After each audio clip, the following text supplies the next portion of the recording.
여러분은 무슨 세대입니까?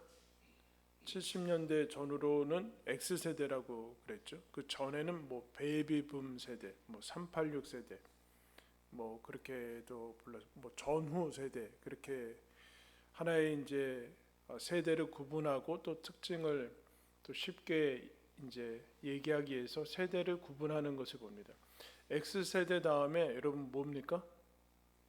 Y세대인데 그 Y세대라고 하지 않고 이제 밀레니얼 세대라고 그랬어요. 2000년 1980년대부터 X세대 지난 다음에 한 2000년도 초반 그러다가 X부터 시작했잖아요, 여러분. 그다음에 뭐요? Y, Z잖아요. 지금은 이제 2000년 1900년대부터 2000년도 초반가락에서 Z세대인데 M세대랑 그 밀레니얼 세대랑 Z세대랑 합쳐서 MZ, 뭐 MZ세대. 끝났어요. 알파벳 끝났어요. 종말이 오는 거예요. X부터 시작해가지고 A부터 시작했으면 이제 아마 신조어를 만들겠죠. 이제 아마 이제 기업이나 어디에서 분명히 이제 MZ 세대 다음에 소비 세대를 타겟하기 위해서 다음 세대의 이제 명칭을 만들 겁니다.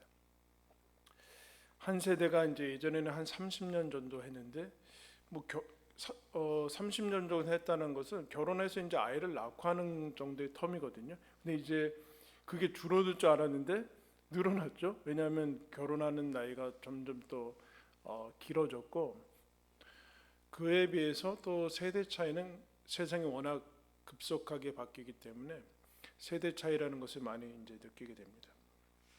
세대 차이는 보통 시간적인 차이가 있고 또 소비나 여러 가지 기술에 의해서 차이가 나죠. 여러분들의 자녀는 삐삐를 압니까? 모르죠. 그죠? 삐삐 알아요? 모르죠. 뭐 시티폰을 알아요. 뭐 휴대폰으로 예전에 막 못도 받고 했던 그런 뒷주머니에 들어가질 않아요. 가방을 하나씩 가지고 다녔어야 돼요. 안테나를 막 뽑고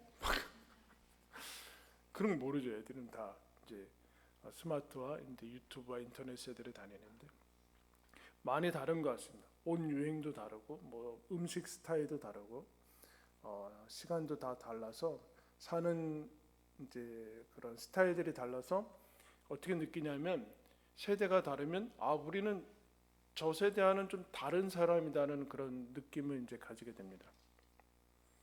차이가 이제 부각이 되는 거죠. 차이가. 그러나 여러분 옷 유행이 다르다고 해서 옷이 필요하지 않은 사람은 없죠. 음식 스타일이 좀 다르다고 해서 음식을 안 먹어도 되는 사람은 없습니다. 이게 동일한 거죠. 세대를 불문하고 동일한 그 모습들. 뭐 말투는 다를 수 있지만 요즘 이제 우리나라도 중국이 여러분 한자를 다 약자로 쓰잖아요. 중국어가.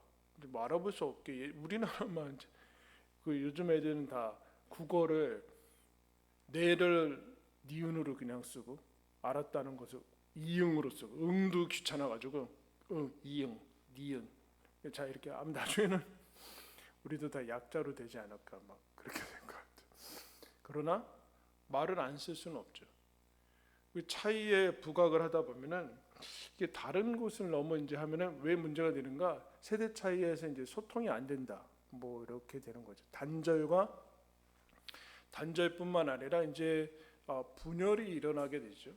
근데 사실은 그 세대적으로 시간적으로 너무 끊어서 시간적인 동질성을 확보해서 이렇게 묶어버리면 이게 영원한 것이 아니기 때문에 차라리 먹고 마시고 인간의 본성적인 것으로 묶으면은 이게 소통이 되는데 그렇지 않고 이제 문화 같은 것으로 묶어버리면은 너무 차이점으로 묶어버리면 이게 위로도 안 통하고 밑으로도 안 통하고 서로 옆으로도 통하지 않죠, 여러분. 이게 좌우로도 통하지 않아서 이제 분열의 세대로 이제 가는 것을 보게 됩니다. 그 어떤 것도 단일화된 것으로 이제 소통이 되지 않는 그런 다원화 시대를 우리가 살아가고 있는 거죠. 그러나 여러분 시대가 바뀌고 세대가 바뀌고 아무리 뭐 MZ 세대고 뭐건 그런 거 안에 인간의 그 보편성이 우리가 늘 강조가 돼야 돼. 어떤 것인가? 우리는 다 인정받고 싶고 사랑받고 싶고 행복하고 싶고 기쁨을 느끼고 싶고 그렇습니다. 또 우리는 고난을 당하고 슬픔에 어떻게 대처해야 되는지를 알아야 되고, 또 죄가 있고 그럼 죄의 용어는 바뀌죠. 죄의 용어들은 쓰지 않더라도 우리는 죄책감을 느끼고 그 죄책감을 어떻게 해결할지 몰라서 힘겨워하고, 그리고 더더욱 질병이 있고 사망이 있습니다. 죽음이 있습니다.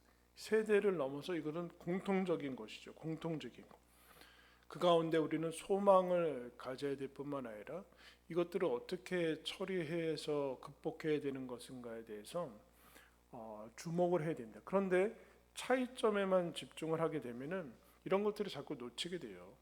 우리는 저 세대랑 다르고 우리 밑에 세대와 다르다고 해서 쟤네들은 이런 동일하게 우리 자녀들도 우리 윗세대들도 동일하게 힘들었고 슬픔과 죄책감과 그 상황이 다 다르더라도 그것들을 어떻게 인간이 살아가는데 보편적인 것들을 어떻게 해결하는 것가 사실은 제일 중요한 문제로 자리 잡는 것을 봅니다. 오늘 우리가 읽은 말씀은 사사기를 읽으면서 사사기는 왜 이렇게 됐을까? 이스라엘 백성이 그토록 원하던 가나안 땅에 들어가서 왜 약속의 땅에서 망했나? 라는 그런 의문점들이 자꾸 들어요. 우리가 앞에서 살펴봤지만 이들이 점진적으로 점차 하나님의 약속을 어기고 이제 언약을 배신하고 점점 이제 가나안 족속과 이제 거래하면서 하나님을 떠나가는 그 점진적인 모습을 앞에서 개략적으로 이제 살펴봤는데, 오늘 우리가 읽은 말씀에 보면은 사사기에 이제 어떻게 보면은 근본적인 원인, 사사기가 이제 어둠이 되고 반복적으로 하나님을 떠나는 그런 이제 극단적인 최악의 모습들을 보이는데 그 원인이 무엇인가라고 증상을 하는데, 여러분 우리가 정치, 경제 뭐 여러 가지 문제점들이 있죠. 사회적인 해법들이 정치적으로 문제도 있고 경제적으로도 문제가 있고 교육적으로도 문제가 있고 문제가 없는 데는 없죠. 그래서 그것들에 이제 각각의 전문가들이 있고 그 전문가들이 그 문제를 풀면은 어떤 것들이 풀려 나가는 것들이 우리는 있죠. 근데 하나님께서 이 사사기의 이 어둠, 사사기가 이제 이 하나님을 떠나자 어떤 문제들이 생기는가? 모든 삶 전체 이스라엘 가운데 문제가 생깁니다. 하나님이 선물로 주셨던 것들이 이제 점점 사라져요. 그들이 누렸던 풍요나 번영이나 뭐 경제적인 그런 거, 의식주의 그런 모든 부분들이 다 떠나고 이방 민족들이 침입해서 전쟁이 일어나고, 전쟁이 일어나는 것은 여러분 그냥 단순한 문제가 아니죠. 삶의 터전이 다 없어져 버리고 하는 심각한 문제들이 일어나는데, 하나님께서는 그 원인에 대해서 뭐라고 얘기하시는가? 아주 단순하게 얘기하십니다. 거기 말씀에 보면은 10절 말씀에 그 세대의 사람도 다 그 조상들에게로 돌아갔고 그 후에 일어난 다른 세대는 여호와를 알지 못하며 여호와께서 이스라엘을 위하여 행하신 의도 알지 못하다. 딱 한 가지를 얘기하세요. 하나님을 알지 못해서 지금 이 모습이 됐다. 다른 문제는 아니다.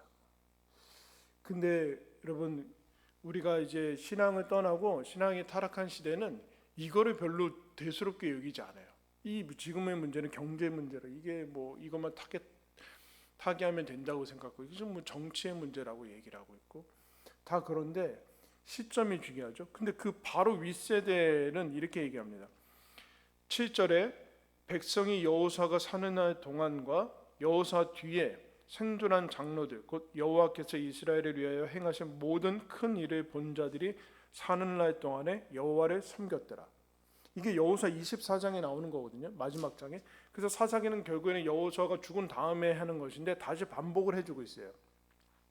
그러니까 여호사가 죽고 여호사가 죽었어도 여호사와 함께 하나님께서 하신 역사를 본 사람들이 사는 날 동안에는 뭐래요? 여호와를 섬겼더라. 앞에서 얘기한 거와 여호와를 알았더라. 그래서 하나님께서 주신 선물들을 누렸다. 이렇게 가는데 그 이후 세대는 여호와를 알지 못했더라. 이 차이밖에는 없어요. 다른 여러분 이 사람들도 세대에 이미 그 광야를 거치고 가나안 땅에 들어왔던 세대랑 가나안 땅에서 태어나서 사는 세대랑 완전히 다르겠죠. 사는 방식도 다르고 다 다를 건데 하나님께서는 한 가지 차이만 지적을 하세요. 한 가지만. 여호와를 알고 있는가? 섬겼는가? 그렇지 않았는가를 섬깁니다. 이것만 얘기를 하세요. 여기에 이제 여러분 사사기가 있습니다. 여호와를 알지 못했다라는 얘기. 이제 여호사가 그 전 세대는 여호사라는 사람이 있었고, 그리고 하나님께서 보신 그 하신 일에 대한 그 증언이 있었죠. 하나님께서 하신 일에 대한 그 실제로 그것을 체험했다라는 것인데, 여호사가 있다라는 것은 한 사람이 있었다라는 얘기보다는 여호사가 이스라엘 가운데 이제 있으면서 하나님에 대한 말씀을 전파하고 촉구하고 이제 회개에 대해서 얘기하고 잘못되면은 꾸지람 짓고 하는 그런 사람들이 있었다라고 이제 얘기를 하는 거죠. 근데 그 다음 세대는 그런 것이 없었다. 근데 여러분, 이게 타락해서 지금 요 말씀이 그 크게 부각이 되지 않아요. 왜냐하면 이게 뭐 대단한 거라고 왜냐하면 지금 사는 게 다 차이가 나잖아요. 경제적으로도 차이가 나고 사는 방식도 차이가 나고 문화가 차이 나는데 뭐 종교적으로 이 정도의 차이가 나는 건 당연한 거 아닌가? 그건 윗세대들이 그렇게 믿는 거지 뭐 우리 세대까지 뭐 그렇게 꼭 믿어야 되는가? 라는 식으로 이렇게 가는 거죠. 그럼 뭐 어려울 때나 그러는 거지. 어려울 때나. 근데 여러분 이 시점이 중요해요. 시점이. 왜냐하면 이 시점, 이스라엘의 타락한 시점이 언제입니까? 광야에서도 물론 타락했지만 출애굽할 때 이스라엘은 워낙 그 애굽에서 혹독하게 학대를 받았기 때문에 하나님께 부르짖고 그럴 수밖에 없었어요. 그런데 그때 이후에 홍해를 건너자마자 타락합니다. 신기하죠, 여러분? 출애굽 해달라고 했을 때는 안 그렇고 출애굽이 된 다음에, 그리고 광야에서도 그냥 뭐 그냥저냥 지나다가 광야 내내 이제 의식주의 문제에 부딪혔을 때, 그러다가 1세대는 죽고 2세대도 들어와서 가나안 땅에 들어와서 초창기 이제 막 그 가나안 족속과 이제 막 싸우면서 하나님의 명령을 할 때는 타락하지 않고 어떻게 해요? 좀 정착하고 그런 것들이 되어질 때에 중요해요. 오늘 시점은 뭐라고 얘기합니까? 여호수아가 죽은 후 시점이 지나고 어느 정도 정착하고 땅을 받고 정착해서 풍요와 번영을 누릴 때 그때 타락합니다. 풍요가 잘못됐다라는 얘기가 아니라 가난 속에서만 신앙이 유지된다 그 얘기를 하려는 것이 아니라, 풍요가 우리는 답이라고 자꾸 생각하는데 그렇지 않고 풍요 속에서 타락했다면 도대체 뭐가 답인 거예요? 풍요가 없기 전에, 문제가 해결되기 전에 문제가 해결되는 것이 해답이라고 생각했는데 문제가 해결된 다음에 더 중요한 것을 잃어버렸다면 다음 해답은 뭐냐면 풍요 속에서 여러분 잊어버리는 것인지 봅니다. 그래서 오늘 말씀을 여러분 접어두시고, 그럼 왜 이렇게 됐을까라는 것에 대해서 이 사사기는 별다른 얘기를 해주지 않아요. 왜냐하면 사사기는 실제의 모습들과 증상들을 얘기하는 거기 때문에. 그러면 이 모습에 대해서 앞으로 가겠습니다. 우리가 이미 한번 봤지만 신명기 8장으로 가겠습니다. 구약성경 274면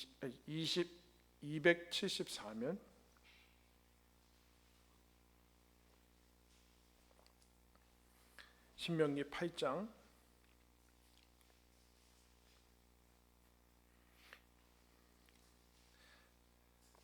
11절부터 제가 읽겠습니다. 내가 오늘 내게 명하는 여호와의 명령과 법도와 규례를 지키지 아니하고 내 하나님 여호와를 잊어버리지 않도록 삼가할지어다.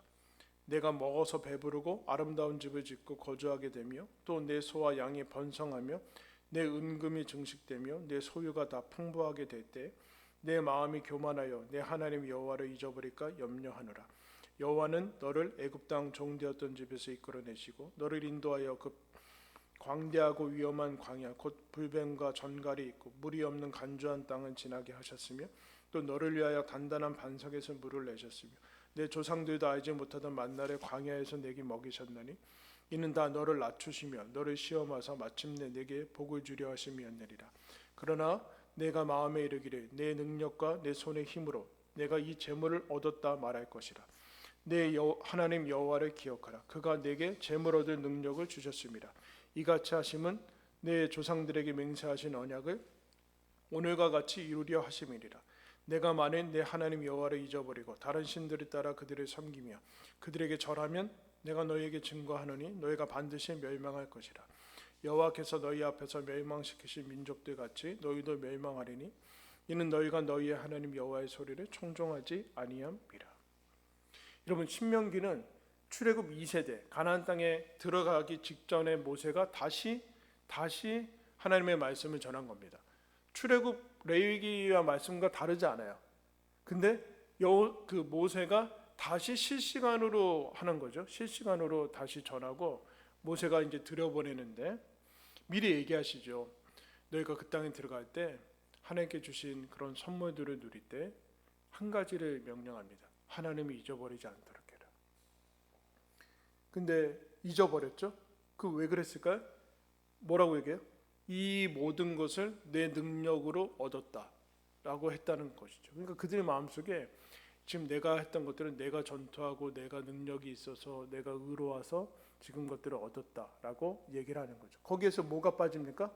하나님이 빠지게 되죠. 하나님이 빠지게 돼요. 하나님이 없어서. 근데 하나님께서 광야를 걷게 하신 이유가 뭐래요? 낮추셨다라고 얘기해요. 너희들은 낮춰서 복을 주려고 했던 것이다. 그러니까 이것의 반대로가 일어난 거죠. 이들이 높아졌어요. 하나님께서 뭐라고 하십니까? 너희들이 교만해지는 것을 조심해라. 그렇게 교만해지는 것을 교만해라. 교만하다라는 얘기는 여러분 무슨 얘기일까요? 하나님 없이도 살 수 있다라는 마음이 든 거죠. 내 능력으로 충분하다. 스스로 살아갈 수 있다. 이제 드디어 하나님 없이도 스스로 자립할 수 있다라고 이제 생각이 드는 겁니다. 그리고 잊어버린 것이죠. 지금 사사기로 상태로 들어가면 이들은 하나님 없이 스스로 살 수 있다라는 생각을 가졌고, 왜요? 집도 있고 땅도 있고 이제 노예도 있고 이미 다 정착을 했기 때문에 계속해서 번영이 이제 적각골이 가나안 그 땅이지 광야가 아니기 때문에, 그래서 하나님을 이제 사실은 제거하면서 그때 우리 얘기했죠. 노출에서 벗어나게 됩니다. 하나님이 노출되지 않아서 잊어버리게 되죠. 이제 문제는 과연 그러면 여호수아나 이런 사람들이 다음 세대에 하나님의 말씀을 전수하지 않았을까? 그렇게 생각되진 않아요. 그럼 그 다음 세대도 아예 몰랐을까라는 생각도 안 드는데 어쨌든 하나님은 하나님을 잊어버리고 그렇게 얘기를 해요. 이랬을 거예요. 여러분, 오늘 우리가 있는 신명기 말씀, 여러분 19절 말씀에 이렇게 얘기합니다. 내가 만일 여호와를 잊어버리고 다른 신들을 따라 그들을 섬기며 그들에게 절하면 내가 너희에게 증거하노니 너희가 반드시 멸망할 것이라. 이렇게 얘기하고 19절 20절의 말씀을 제거했을 거예요. 19절 20절 말씀, 하나님께서 복 주실 것이다 라는 것을 강조하는데 그 다음에 이 경고 19절 20절의 말씀, 너희들이 하나님을 잊어버리면 동일한 그 땅에서 멸망할 것이다 라는 얘기가 들리지 않는 거예요. 근데 여러분, 여호수아가 있을 때는 이 얘기를 분명히 했을 거예요. 여호수아가 24장에서도 얘기했듯이 너희들 하나님 섬기려면 우상 숭배 다 버리고, 근데 이 얘기를 하는 사람들이 없었다는 것이죠. 그러면 이제 사사기로 들어 경고의 귀를 막고, 그러니까 브레이크 없는 차를 가는 거예요. 브레이크 없는 차로 계속 달리는 거예요. 엄청난 일이죠. 하나님께서 신약도 그렇고 구약도 그렇고 분명히 얘기하죠. 이거는 다른 게 아니에요. 하나님께서 경고를 하시는 그 모든 것들에 대해서 한쪽만 만약에 이런 게 없다면 이런 거죠, 여러분. 예수 안 믿어도 다 천국 가는 거예요. 그럼 무슨 얘기예요? 그 얘기는 그럴듯하잖아요. 그럴듯하고 대단히 포용력이 있고 배타적이지도 않고 야 진짜 관대한 것 같은데 그 얘기는 뭐예요? 예수 안 믿어도 된다는 얘기예요, 여러분. 네? 다 천국 간다는 얘기는 예수가 필요 없다는 얘기예요. 결국 하나님이 필요 없다는 얘기, 하나님이 없다는 얘기고 예수 그리스도의 십자가가 그냥 우리와 상관없는 그냥 헛된 죽음이라는 그 얘기인 것이죠. 그럴듯한데 그렇지 않죠. 19절에 20절의 말씀이 없어진 거예요. 현대랑 비슷하죠. 현대사회가 이런 것들을 제거하면은 불행이나 이런 것도 제거될 것 같은데 그렇지 않다라는. 근데 여러분 더 결정적인 것은 8장 1절부터 보시면 8장 1절 그 신명기 8장 1절에 내가 오늘 명하는 모든 명령을 너희는 지켜 행하라. 그리하면 너희가 살고 번성하고 여호와께서 너희의 조상들에게 맹세하신 땅에 들어가서 그것을 차지하리라. 내 하나님 여호와께서 이 40년 동안에 내게 광야길을 걷게 하신 것을 기억하라. 이는 너를 낮추시며 너를 시험하사 내 마음이 어떠한지 그 명령을 지키지 않는지 알려하려 하심이라.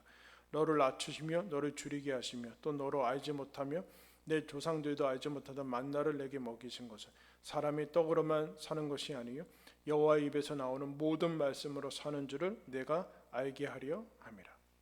광야를 왜 지나게 하셨냐면은 하나님께서 결국에 한 가지 교훈이죠.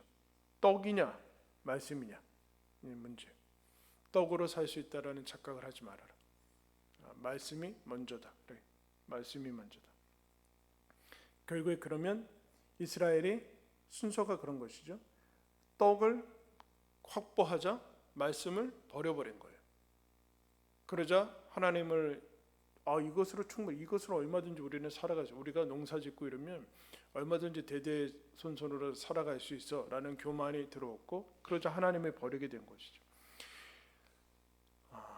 처음부터 그러진 않았을 거예요. 아니라고 안주하고 하는 마음들이 처음부터 그러지 않았겠죠. 이런 생각이 들어온 거죠.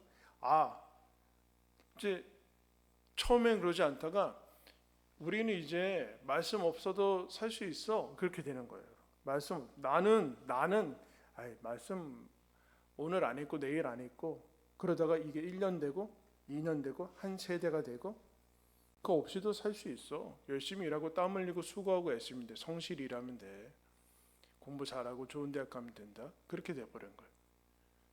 그러니까 이런 그 근거 없는 자신감이 든 거죠. 나는 말씀 안 읽어도 살 수 있다는 그런 존재는 없는데 하나님 없이 살 수 있는 그런 사람은 없는데 사람이 떡으로만 살 수 있다라는 이상한 생각을 가지게 된 겁니다. 나는 말씀 안 읽어도 돼. 내 건강이 허락되는 한 뭐 어떻게 허락된다는 내 능력으로 얻은 것이 아니다. 착각하면 안 된다. 하나님 잊어버리면 안 된다. 그런데 계속 그러고 있는 그 얘기는 이런 것이죠. 하나님이 목적이 아니라 수단이 된 거예요. 목적이 아니라 수단이 됐어요. 그래서 하나님이 출애굽할 때나 필요하고 광야에서 의식주의 문제 했을 때만 필요하고 가나안 땅에 들어올 때만 필요하고 들어와서 가나안 족속 쫓아낼 때만 필요하지 나머지는 필요가 없는 거예요. 왜요? 목적이 아니라 수단이니까 수단은 목적이 달성되면은 여러분 버려지는 것이죠. 결국엔 그 얘기는 하나님이 전부가 아니라 부분이 된 거예요. 부분. 세대 차이 중에 뭐 그 하나지 뭐 인생에 있어서 한 부분이지 종교 정도로 이렇게 포함이 되는 거예요. 전부는 아니다. 전부는 아니다. 이 수단화가 되고 부분화가 됐어요. 그러면 하나님은 소원 성취나 반대로 얘기하면 부정적으로는 문제 해결에 필요한 도움을 주는 정도밖에 되지 않죠. 소원 성취 아니면 문제 해결 더 나아가서 좀 더 열심히 있으면 과업을 뭐 어떤 미션을 성취하는 데 필요한 부분밖에는 되지 않아요. 근데 문제가 해결이 되고 과업이 성취가 되고 소원이 성취되면 하나님이 필요 없게 되죠. 하나님이 사라지게 됩니다. 인생에서 삶에서 살아게 되죠. 이제는 필요 없지. 시대가 바뀌었지 않냐. 뭐 하나님이 필요하냐? 그 땅에는 바알이 하나님이다. 이렇게 된 거예요.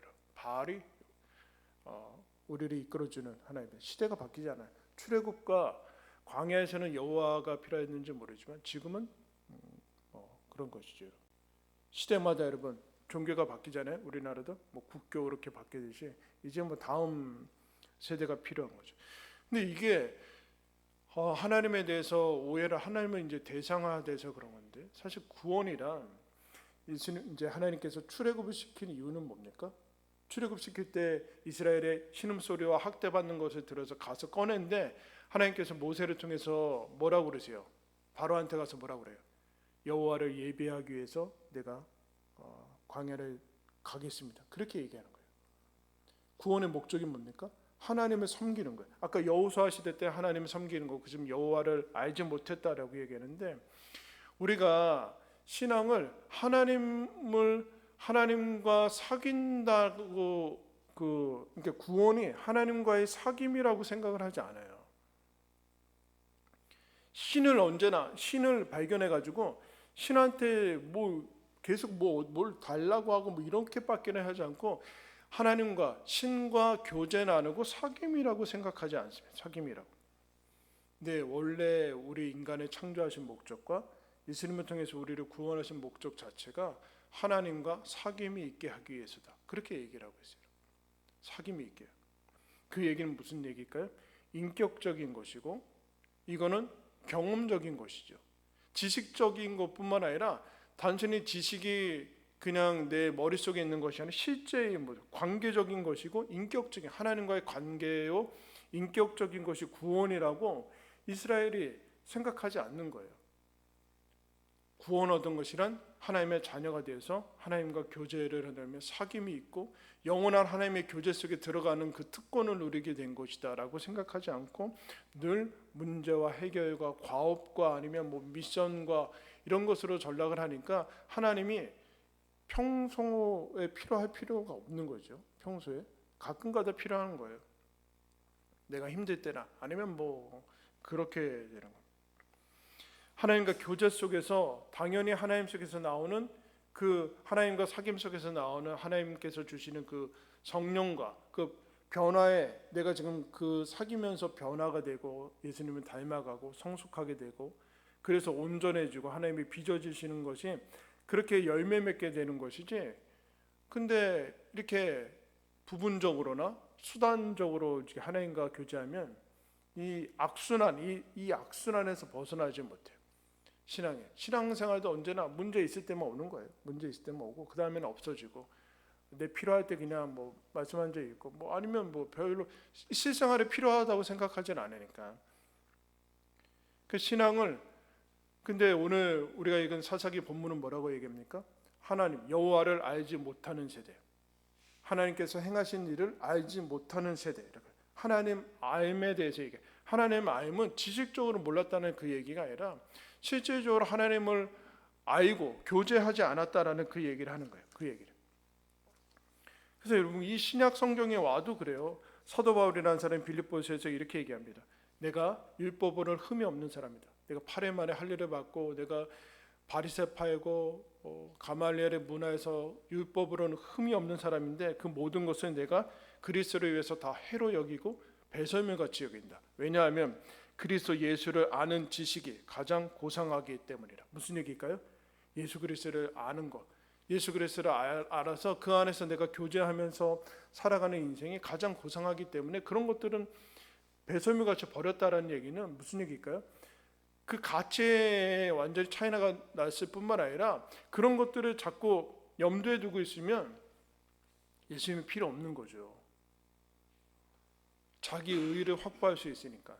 자기 의의를 확보할 수 있으니까 예수 그리스도를 아는 것이 필요 없어요. 근데 사도 바울이 예수 그리스도를 부활하신 예수 그리스도의 음성을 듣고 빛으로 부름을 받고 한 시대를 완전히 쓰임 받은 사람인데 뭐라고 얘기하냐면은 나는 그리스도를 더 알아가고 십자가와 부활과 고난을 부활의 영광에 참여하기 위해서 달려간다 얘기해요. 아직 멀었다. 나는 지금 잡은 것으로 여기지 않고 표대를 향해서 달려간다. 그렇게 얘기하고 있어요. 근데 여러분 보세요. 우리는 다 안 것 같아요. 벌써 다 알아가지고 이제 나는 더 이상 천국 갈 때만 티켓 꺼내려고 그러고 다 안 돼요. 근데 실제로는 아는 사람은 없어요. 장성한 사람들이 별로 없어요. 그런 교회도 없는 것 같아요. 우리 교회도 그런 것 같아요. 왜요? 구원을 하나님을 알고 교제한다고 생각하지 않고 다른 쪽으로 써먹고 있는 거예요. 다른 쪽으로.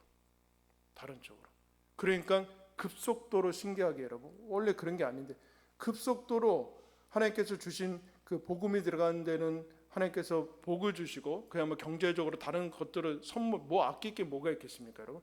그런 것들 주시는데 그 다음에 확 떠나요. 왜요? 이제 밥 먹을 수 있으니까 더 이상 기도할 필요가 없죠. 왜? 있는 것이 다 있으니까. 그 다음 세대들은 더 이상 할 것도 없죠. 이미 다 건물이 다 있는데 다 그 윗세대들은 집 다 바치고 하면서 교회 하나 졌는데, 이제 그 다음 세대는 이미 교회 다 이미 있는데 뭘 기도할 게 뭐가 있어요? 아무 의미가 없는, 열심을 부릴 이유도 없는 거죠. 근데 거기서 이제 드디어 하나님께서 가나안 땅에 들어가게 하신 이유는, 드디어 이제 출애굽에서 광야에서는 할 수 없는 가나안 땅에서 하나님과 사귀고 이 풍요함 속에서 하나님을 찬양하며 그야말로 이 더 적극적이고 풍성한 것들을 누려야 되는데, 우리에겐 그게 없는 거예요. 너 죽을래? 예수 믿을래? 안 믿을래? 죽을래? 이거밖에 없는. 그리고 뭐 예수 믿은 다음에 구원받았다, 회개했다, 이거 말고는 없고, 그 다음에 예수님과 함께 살아나가는 이 풍성함은 다 전무하고 지극히 가난한 것이죠. 그게 필요 없다라고 생각을 하는 것 같아요. 근데 여러분, 사도 바울이 달려간대요. 예수님을 알고자 달려가고 있다. 나는 죽을 때까지 달려간다. 그 여러분, 우리는 얼마나 더 전력 질주해야 됩니까? 뭐에 대해서? 예수 그리스도를 알아가는 거, 나를 사랑하신 그 은혜, 풍성함에 대해서 알아가는 거. 그것에 대해서 오늘날의 모든 것들이 풍요롭고 뭐 어떤 매체들이나 교재 같은 것에서 풍성한데, 근데 예전보다 더 가난한 것 같아요. 왜요? 하나님 실제로를 알지 못해요. 알아갈 생각도 안 해요. 너무 할 게 많잖아요. 할 것도 많고 바쁘고 더 중요한 것들이 많고, 그러면서 결국 우리로 시작해서 다음 세대들은 하나님을 알지 못하는, 돈이 최고인 세대, 돈이 최고인 그런 세대로 바뀌는 지금 사사기의 모습들이 이제, 호세아서에서 이렇게 얘기합니다. 북이스라엘이 타락했을 때 하나님이 이렇게 얘기해요. 내 백성이 지식이 없음으로 망하는도다. 내가 지식을 버렸으니 나도 너를 버리니라. 하나님의 율법을 잊었으니 나도 내 자녀들을 잊어버릴 것이다. 그들이 번성할수록 내게 범죄하니 내가 그들의 영화를 변하여 욕이 되게 하리라. 지식 얘기하는 거 아니죠? 하나님을 알고 교제하는 것, 실제 생활에서 교제하는 것. 그래서 회복의 기도 이렇게 얘기해요. 우리가 여호와를 알자, 힘써 여호와를 알자. 그의 나타나심은 새벽빛같이 어김이 없나니 비와 같이 땅을 적시는 늦은 비와 같이 우리에게 임하시리라. 동일하신 하나님. 여러분, 세대 차이를 극복하는 길은 없어요. 세대 차이를 극복하는 길은 없어요. 한 가지 길밖에 없어요. 하나님, 영원하신 하나님, 동일하신 하나님. 예수 그리스도는 어제나 오늘이나 영원토록 동일하시다는 그 말씀밖에 없어요. 여러분, 그 얘기 있죠? 하나님에게는 손자 손녀가 없다. 그죠? 여러분도 아버지라고, 하나님 아버지라고 그러고, 여러분 자녀도 하나님 아버지라고 하잖아요. 그럼 이게 서열이 어떻게 되는 거예요? 어떻게 되는 거예요? 여러분 할아버지도 하나님 아버지라고 그러고, 그 우리랑 손자 손녀랑 다 동급인가요? 무슨 얘기일까요? 하나님께서 동일하셔서, 그리고 빈부귀천을 넘어서 모두 다 하나님 아버지라고 그래요. 남녀노소 빈부귀천 동서고금을 다 떠나서 하나님을 아버지라고 그러고 예수 그리스도를 주라고 고백합니다. 모든 세대와 그 모든 것을 뛰어넘어서 유일한 한 가지 복의 근원, 생명의 근원, 세대 차이를 넘어서 세대가 동일할 수 있는 유일한 이유, 그거밖에는 없다. 예수 그리스도의 복음과 말씀밖에는 없다. 다른 것이, 말씀 아닌 다른 것이 오면 분열과, 거기에서는 여러분 사사기와 같은 어둠이 반복되는 것을 봅니다. 여러분, 우리에게 인생이 얼마나 남아있는지는 모르지만 여러분의 인생의 목표를 한 가지로 초점을 잡으셔야 돼요. 초점을 문제 해결이나 과업 성취나 그런 게 아니라 내가 예수 그리스도를 더 알아가는 것, 하나님과 더 깊이 교제하는 것. 그러기 위해서 우리는 성경을 펼쳐야 될 것이고 기도를 할 것이고, 그뿐만 아니라 기도와 말씀을 넘어서 내 모든 삶 속에서 벌어지는 모든 것이 하나님과 사귈 수 있는 기회이고, 하나님과 동행할 수 있는, 하나님을 사랑할 수 있는 그 놀라운 선물이요 기회라는 것을 우리가 눈뜨고 알 수 있게 되는 것이죠. 여러분, 드디어 우리에게 구원의 기회가 주어지지 않았습니까? 우린 초신자도 아니고, 여러분 예배드린다고 벌 주는 나라도 아니고, 얼마든지 마음만 먹으면 하나님을 위해서 살 수 있는 그 나라 속에서 여러분 살아가고 있습니다. 역사상 얼마 안 되는 시기일 뿐만 아니라 그런 나라도 많지 않아요. 여러분, 예수 그리스도를 아는 것이, 이 주어진 선물들이 우리 모두에게, 우리에게 여러분 복이 되기를 원합니다. 하나님을 더 깊이 알아가는 기회가 되고 달려갈 수 있는 그런 우리의 그 마음과 하나님의 부르심이 여전하다는 사실을 기억하면서 예수 그리스도를 깊이 아는 그런 대가들로 여러분 달려가시기를 예수님의 이름으로 축원합니다. 기도하겠습니다.